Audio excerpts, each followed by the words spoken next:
What's up, YouTube? Today I was trying to do something informative. We're gonna start with something that's not really funny, but let's just take a peek at unlocking our brain and figuring out what's going on with this economy. This is a different take. I'm not an economist. This is a pure reaction. Just want to take a look, put it out there. This is from How Money Works. I loved his channel. He does some great videos about this market, companies and businesses, and the employment crisis. So let's take a look at it and let's hope we have fun. I'm gonna try to crack a few jokes, but this is mainly a serious video, giving my 1 and 2 piece on this issue. Over just the last 6 months, the job market has changed dramatically. Again. Back in the good old days of 2024, all workers had to worry about was ghost jobs, quiet firing, job washing, career cushioning, invisible overtime, application black holes, resenteeism, digital downsizing, compensation compression, burnout attrition, and when all else fails, good old-fashioned rolling layoffs. He said that like that's like I was like, yeah, just minor stuff, but that's a lot, bro. I remember ghost shops, bro. I remember looking at applications trying to find a job, bro, and there'll be like 100 jobs near me, but you would apply it and you would call them and they'd be like, oh no, we're not hiring right now. So why do you have that add up? But companies just be doing that just to get more people to apply. That was so annoying. Oh my god, I was so like finding a job, bro, is one of the hardest thing you could do. People say no, it's so easy, but it depends on where you live at. Staying in Florida in a very, very, busy area with a lot of businesses, bro. Sometimes it's hard because every place be having ads. Oh, we're looking to hire, we're looking to hire. They're not looking to hire. They're fully staffed. They just want to stack up resume. When they need somebody to just pull from the few that they have. It's so fucking stupid. So stupid, man. But today, the job market is dealing with a whole new set of trends. And don't worry, they come with a whole fresh list of dumb corporate buzzwords. Yeah. New economic data, if we are allowed to believe that anymore, is revealing some stark realities about the ways that people are finding a job, keeping a job, and progressing in a job. Unfortunately, as you have probably already guessed, a lot of these changes are throwing young workers, and in particular young men, out of the frying pan and into the fire. For the first time ever, unemployment amongst young male college graduates is the same as non-graduates. The share of unemployed people entering the job market for the first time is the highest it has been since 1988, and job mobility has effectively frozen. Now, I know what you might be thinking. All things considered, the unemployment rate still looks pretty good, right? Well, that might actually be part of the problem. And if all of this wasn't bad enough already, there is now a good chance that art history majors are earning more than you are. So ever since you found out about AI, you've learned that your computer science degree is actually a complete joke? New college graduates are facing one of the most challenging markets for entry-level jobs in a decade. It's just like getting the first job that's so hard. I've tried. Bro, I am not gonna lie. AI is like fucking amazing, bro. People using that shit for everything, and I understand why they use that shit for everything. Like, Jesus Christ. Back in the old days, it used to be like you have to go to school, Now it's just like, bro, most people are passing classes with ChatGPT, man. I'm not gonna lie to you, bro. You want an essay, tell ChatGPT to write that essay. But like these degrees usually never meant anything, but it meant that, you were dedicated enough to go to class, sit down, do your research, and put in the hard work to earn that degree. So when a company would look at you, they'd be like, all right, he did the work, he's more trustworthy. But now, companies will look at you and be like, oh, you did it. But like, where's your 4 years of experience? Where's your 6 years of experience? For entry-level jobs, bro. Entry-level jobs, you need like at least 4 years of experience. That makes no sense. The experience used to be offset by the degree, but now companies don't care about, especially the big ones. The big ones want that experience, and you're gonna have that degree too. So like, it's so stupid. I mean, like, sometimes I wish I just become a plumber. They're making fucking banks right now. Them blue collar jobs, oh it. To apply for jobs for like a year now, and just like most places like don't get back to me, or they just like say no. I make fun of my college degree all the time because I'm not self-conscious, realize it wasn't worth it, even though society deems it as a great accomplishment. I'm about to call. So fucking true. true, bro. I promise you. Look, unless you want to be something great in life, a doctor, lawyer, whatever it is, college degrees are underrated, bro. I promise you, if you can't get a full scholarship, think about it a little bit more. I mean, if you have the passion for it, I'm not gonna stop you. I understand that. But don't put yourself in massive debt for a college degree in, I don't know, fucking gender science or some stupid bullshit like that. Because I promise you're gonna regret it. College degrees are not cheap. You're gonna have to pay it back. And most of these places, once you have the college degree, they don't really, like, it's not like you just get a college degree and the door is wide open. You know, the door is easier, but at the end of the day, you in the same place as somebody who didn't go to college, started working from the bottom. Now he's in a good position because those 4 years he's been sticking to one job, got raised. You're going to come in and you're going to make probably close to the same, but you know, he got those experience. So when he's looking to upgrade, it's easier for him. But guess what? Now you got to build those experience. Call my school up and say that this degree that I spent 4 years trying to get, 4 years, was a waste of money. One of the great challenges in this world shit, is bro. knowing enough I gotta about a get subject like fucking to think YouTube you're Premium, right. but let's go. There is a funny but Ignore not that shit. totally inaccurate anecdote amongst business analysts that if you want to find an industry that's about to have really bad job security, then just look where all the Ivy League grads are going. That's so true. For a while, that was oil and gas companies before the 1980s oil crisis. Then it was outsourcing operations before the Asian financial crisis, then early technology before the dot-com crash, finance before the global financial crisis, and now, over the most recent decade, it's been big tech paying huge salaries to talented graduates early in their careers. Now, obviously, there is a AI, lot bro. of hindsight AI here. is the wave right Nothing now. can boom forever. And of course, a lot of young graduates from top schools are going to try to find a job that pays them as well as possible, if for no other reason than to start paying back that tuition. The problem is that everybody else sees these growing industries where people can make good money earlier in their career, and they try to get qualifications to move into those roles too. Yeah, But no industry can boom fucking forever, true, bro. and by the time most people catch up, they find themselves overqualified for a role that doesn't exist anymore. For the last 10 years, the story has been that everybody getting laid off from their factory job should just learn to code. Yeah. But Bro, that's also something that's fucking true, bro. You a new face in this career ladder, right? But you going against people with massive experience that just got laid off. I experienced this firsthand. You know, I graduated college, going to a company, and I'm seeing like people I would think are like senior executive levels coming in for an entry-level position because, you know, it's harder for them to get jobs out here. So now you competing with those people. You competing with people that have like fucking 15, 10 years of experience, and they also have the same degree as you. It is so hard just to get in the door. People with that massive experience, I feel like I get it, but I feel like you shouldn't be applying for entry-level jobs. But what can I say, bro? Everybody got to put food on the table for their family. You know, it is what it is. It's a dog-eat-dog world out there, man. It's for freaking that, it was hard. everybody should go and get an MBA. According to the Graduate Management Admissions Council, 2022, right after the dot-com crash, was the all-time peak of people enrolling in postgraduate business school in the hopes that it would boost their stalling careers. According to the numbers today, it looks like that well-intentioned but ultimately flawed advice may be going to college at all, as the unemployment rate is now the same between graduates and non-graduates. After this data went live, there were several articles concluding that this signifies the end of the higher education payoff, which is probably a bit of an oversimplification for the sake of hyperbole. This is absolutely a concerning trend, but there are two important details you need to understand about it before you go canceling that college admission. The first is that if both of these groups have the same rate of unemployment, that doesn't necessarily mean that the earnings advantage of college is gone. Looking for a job as a qualified engineer is normally going to be better than looking for a job as an unskilled laborer, so even though the same share of these two groups may be out of work, the earnings of the college graduates is still higher. Also, something I feel I need to repeat as often as I can, the unemployment rate is a really narrow statistic that people pay far too much attention to as a singular data point. To count as unemployed, you need to be out of the job and actively looking for more work.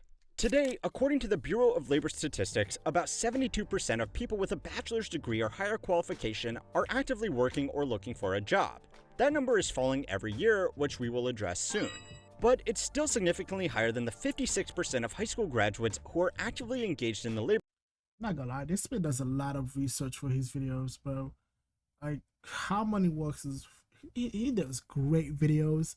Like, even I don't understand the major side of economics and everything, but watching his videos, man, he simplified so much that I could follow through and just be like, yeah, I understand this. I be using his topics and conversation, trying to sound smart, bro. Great video, great video. Force. And it's even worse for people who didn't graduate high school, but they are getting more involved. And again, we will get to why soon.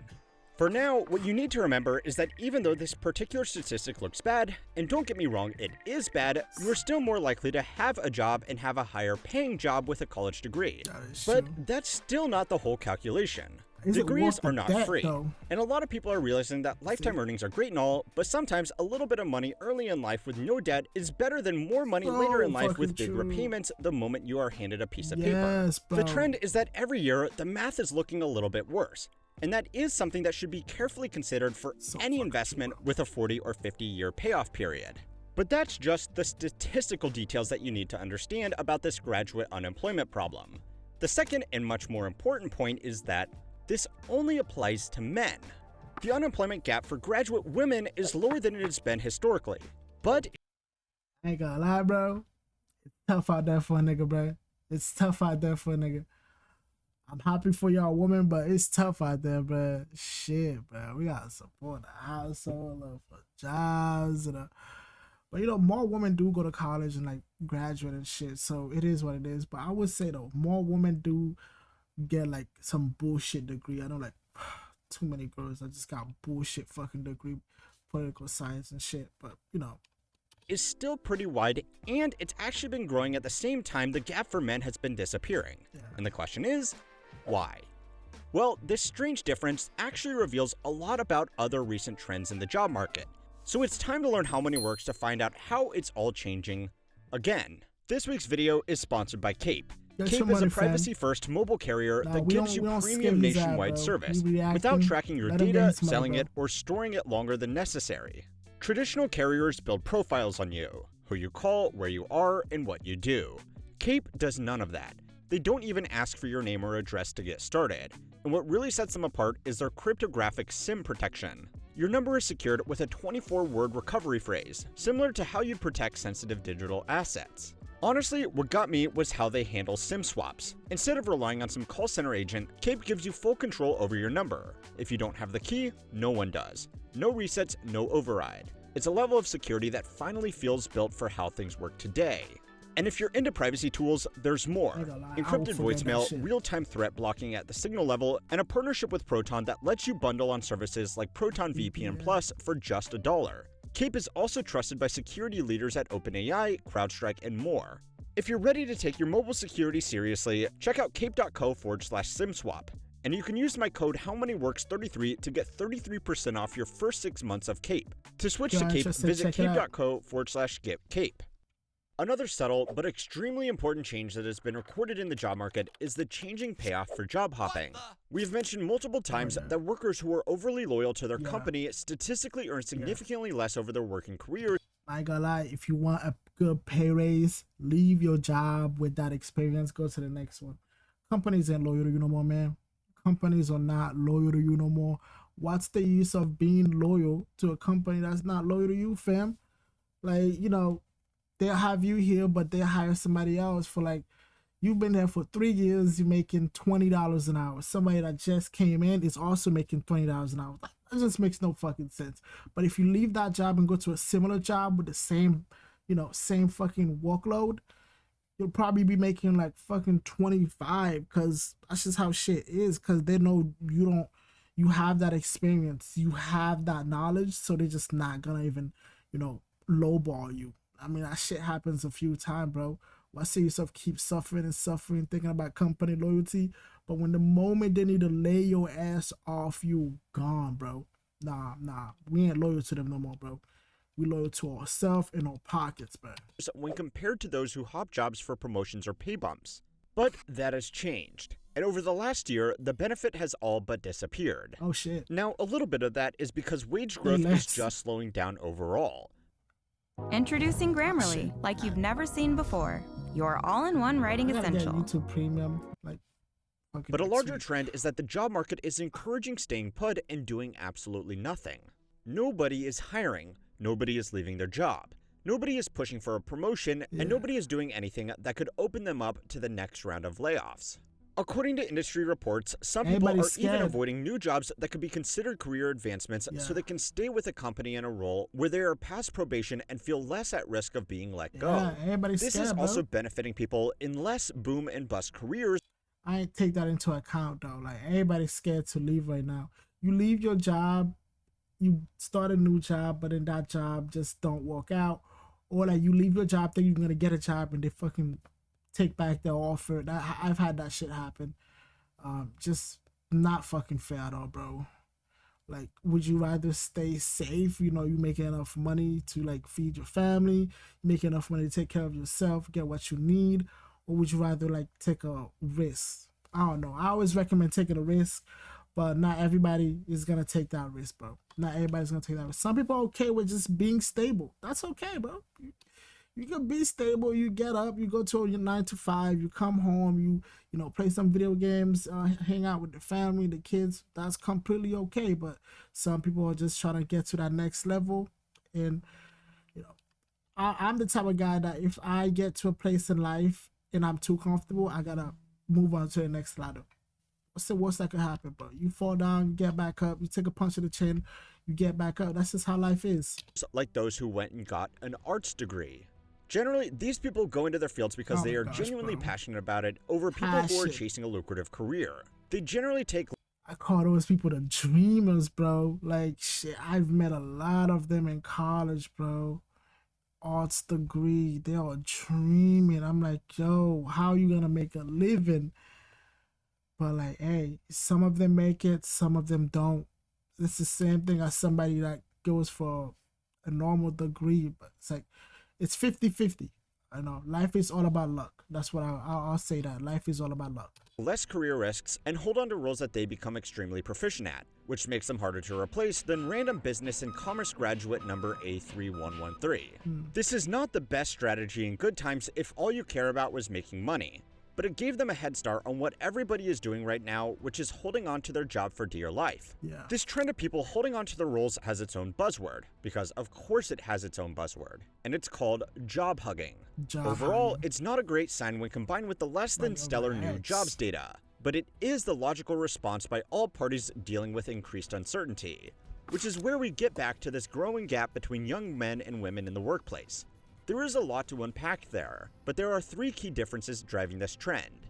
The first is the push to equalize gender balance in certain roles, but not all roles. The push has been toward getting women into male-dominated fields that require a college degree like STEM and business management, but not as much the unskilled fields that are also dominated by men like the Yeah. trades and labor That makes roles. sense. Women in STEM has been a big focus of government programs, corporate initiatives, and school enrollments for decades at this I point, remember in high and school, it's there was been so highly many fucking- successful at opening up the field to more talent. Fucking This means that promotion men for are that. competing with a wider base of competition than they would have in the past, and the simple fact is that there are only so many of these jobs to go around. Yeah. But at the same time, the men in roles that don't require a college degree haven't had the same increase in competition.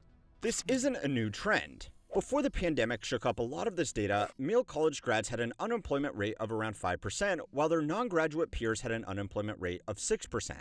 Female college graduates at the same time had an unemployment rate of around 3%, but their non-graduate peers also had 6% unemployment, so the gap was much wider. Now, it's important to point out that there have been similar programs to try to get men into historically women-dominated graduate fields too, especially nursing, aged care, and elementary school teaching.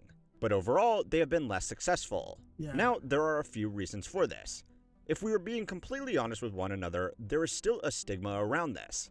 A woman A male nurse and a male teacher, like primary school teacher. Yeah, there's stigma. Let's be real. There's a stigma about that.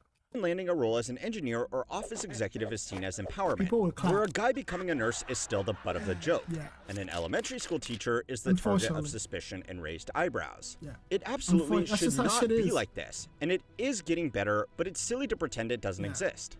The second reason is that historically, these roles have not paid as well, and men have generally been attracted to more lucrative careers either because they need to support a family or simply because that's what they valued. Money, power, The status. job market has changed faster than those cultural expectations, which is why men seek out more typically prestigious jobs. This current gap is a reflection of that reality. Safe, stable jobs like nursing are doing really well in a bad time thanks to an aging population, while we are on the tail end of trendy jobs that would have made a lot of money in a better environment. This also explains why unemployment amongst non-college educated men has been pretty stable, because construction, the trades, and other semi-skilled jobs have been pretty stable between increased home construction and infrastructure. You can also see the beating they took after construction slowdowns from the global financial crisis, which were not COVID, bro. nearly as bad for their Shit. college-educated peers. Now these differences fuck a hurt lot of women in the niggas up. workforce too. When women do go into these trendy fields like technology, they actually tend to do worse when it comes to downsizing. A study on the recent round of tech layoffs sweeping the industry found that women accounted for 44% of job losses while only representing 28% of the workforce. Now, the companies obviously didn't release comprehensive data on why they chose to lay off who, but generally there are I'm not gonna lie, bro. The truth is, them companies just overstock. Like they'll go and hire like fucking massive employment, like hire thousands of workers, knowing damn well that they're planning to lay off like a few months from now, bro. Amazon does that shit. Facebook does that shit, bro. Or Meta, that's what they call now. Yeah, like, they hire like fucking thousands of people, knowing damn well they're getting ready for a fucking layoff probably mid next year. So, you know, if you just got hired and you don't have the chance to like stick there and prove yourself to your superiors, you on that chopping block, fam. You on that chopping block, bro. It's just how it is. That shit's sad, but that's just reality, man. We're not gonna change it. 3 explanations for this. The first is that these companies may have hired evenly, but they still segregated genders within different departments, hiring more women for jobs in HR, marketing, corporate culture, and internal development. These are, coincidentally, the first departments to get cut in downsizing. The second explanation is that in some ways, cultural expectations work for men. They are seen as a breadwinner supporting a family, where the #girlboss is more likely to land on their feet. This is another example of something that employers should clearly not be doing. I never thought about that. I never thought about that. That makes sense. That makes sense though.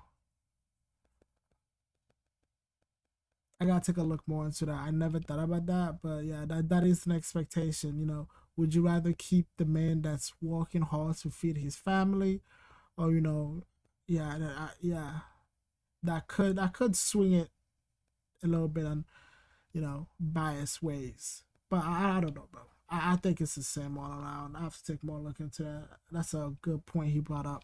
That's why I love his shout out, bro. That's a good point. I gotta take a look into that study. But women are consistently judged more harshly in high-performing roles compared to men. Oh yeah, Unfortunately, definitely. this often happens particularly from other women, who disproportionately work in departments like HR, which can have a lot of sway over. Bro, I'm sorry to say this, bro. I have never met a bigger hater to woman than women, bro. Women will be hating on each other like it's a fucking sport, bro. Like they're in the Olympics, bro. Bro, women hate on each other, bro. Especially when they're not friends, bro. They'll talk shit about you in the workplace. They'll be on your face laughing. And as soon as that other girl turn around, they'll look at you and they'll be like, I hate her guts, bro. And you be thinking they're friends, bro. Women love to hate on each other, bro. I don't get it. I don't get it, bro. I don't get it. Layoff decisions. The third crude explanation is that hiring practices that targeted a diversity objective over just hiring the best person for the job favored people who would underperform compared to their peers. Yeah. So when performance-based layoffs were conducted, these DEI, people bro. were more likely to be below the cutoff. It's no secret that a lot of the cultural forward companies have pulled Told a you, hard 180 DEI, on a lot nigga. of these initiatives in the last year. Now, I am sure you can probably tell, but I am trying to be really careful about sidestepping the whole culture war rabbit hole You here. gotta get canceled. But it's still important. Ain't gonna lie, bro. You can't be too harsh in the criticism because you'll get canceled fast as fuck, bro. But it is true. DEI do play a big role in that. You know, companies will force to hire minorities, like, you know, try to like meet certain quotas. But, you know, being forced to hire the minorities, they have to give up on people that are more qualified for the job. So what end up happening is that when companies see, like, companies will go where their profit is, bro. They'll do something for a good minute, but I promise you, the moment they see that they're losing money and they could make some more money, they don't care, bro. They don't care. It's all about money. You want to know what a company is doing? Just look at what's more profitable. Is it more profitable to keep a person, a DEI that's going to cost them more money is less effective? Nah. So what they're going to do is they're going to try to meet the quota minimum, and then, you know, try to stack up the other side. That's just how shit is, bro. It's all about profit for companies. That's why I'm not that loyal. It is what it is. It's important to acknowledge these realities when looking at these issues, because even though it shouldn't, it will have a big impact on everybody's career. One of the best things to do with this information is to use it to your advantage. Despite the stigma, one of the safest groups from trouble in the job market are men in previously female-dominated fields. Fields like healthcare already have a low unemployment rate, and men often find it particularly easy to get these roles because of the practical realities that they can more easily do a lot of the physical work. I've experienced that. You know, you go into a female-dominated field, but like they can't fire you, or they just love having you around. Because let me be honest with you, as men, we just biologically built different. So when it comes down to it, they'll be like, can you lift this up? Can you lift this up? Especially when there's like a female in the office, you see them doing most of the heavy load and stuff like that. Bro, they love you, bro. They love you. Because, you know, if men, we see women struggling to lift something up, we'll be like, all right, let me help you. Let me help you. All right? It is what it is. Oh, you struggling to lift up this patient? Don't worry about it. Let me help you. Oh, you struggling to lift up this heavy box? Go to your office. Let me help you. And they just fucking appreciate that. I would understand. More physically practical in the workplace, yeah, that makes sense. They would be less likely to get fired on those type of positions. Yeah, that's true. Work these roles involve. This was dubbed the glass elevator effect all the way back in 1992 in a University of Texas article. It found that men often found it much easier to progress in these roles, and even though initial salaries were lower compared to male-dominated fields, after accounting for the higher chance of career progression, the lifetime earnings shifted back into their favor. That's now, crazy. obviously, don't pick a job because of some video on the internet. Healthcare and teaching are no joke, but also don't let some business school douchebag talk you out of it, because chances are you will end up earning more than them. Genuine professions like this are also more reliant on performance compared to office politics. Go and watch this video next to find out how we forgot what professionalism even means in the modern workplace. Great video, bro. Great video. That was a nice little reaction. It is true. It does open my mind a little bit. You know, it has changed. The job market has never been the same, you know. It evolves, whether it's good or bad, bro. As of right now, I think I'll honestly say right now it's kind of bad. Especially with the amount of fake jobs that are being posted. The bias in the job market, bro. But this is a great video. This is a great video. Like I said, channel is gonna be How Money Works. Go ahead and check it out. He has a bunch of great videos. And I just want to say thank you guys for staying with me, and just, you know, like and subscribe if you like my video. I'm a new content creator, so I'm just trying to get my foot in the door. You know, give it a like, share. Let me know if I need to improve anything. If you guys want me to review some other stuff, leave it in the comment. I do read the comments as of right now, so, you know, appreciate it. Peace out, guys.